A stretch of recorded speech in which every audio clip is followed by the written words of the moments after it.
11 araw bago ang simula ng paghahain ng Certificate of Candidacy para sa eleksyon 2025. Kabila na ang anunsyo ng mga partido. Kasalukuyang nagtitipon ng PDP laban, pero unahin natin ang natapos ng pagpapakilala sa mga kandidato ng Liberal Party, Lakas, CMD at Makabayan Bloc. Nakatutok live si Rafi Tima. Rafi. Emil, sa unang araw pa nga ng Oktubre magsisimula ang filing ng Certificates of Candidacy para sa election 2025. Pero ngayon pa lang, kanya-kanya anunsyo na ang mga partido ng kanilang mga kandidato. For the 2025. Formal nang pinangalanan ng Liberal Party si dating Senador Kiko Pangilinan bilang opisyal na senatorial candidate ng Liberal Party.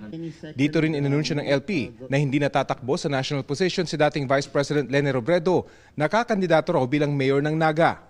Muli namang sasabak sa politika si dating Senadora Laila de Lima, pero hindi siya magbabalik Senado kundi bilang nominee ng party list na Mamamayang Liberal o ML. Sa pagtitipon din ng LP, inanunsyo ang pagsuporta nila sa kaalyadong sina dating Senador Bam Aquino na nauna nang nagsabing tatakbong senador sa ilalim ng katipunan ng nagkakaisang Pilipino at kay Attorney Shell Jokno ng Akbayan. Sa National Convention ng Lakas CMD ngayong araw, pinangalanan na si Senador Bong Revilla bilang opisyal na senatorial candidate ng partido.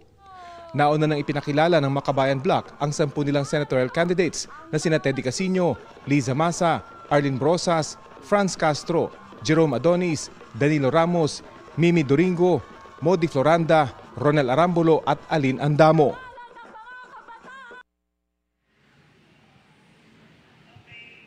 At habang papalapit ang Oktubre, asahan na natin ang pagdami pa ng mga kakandidato para sa eleksyon 2025. Emil? Maraming salamat, Rafi Tima.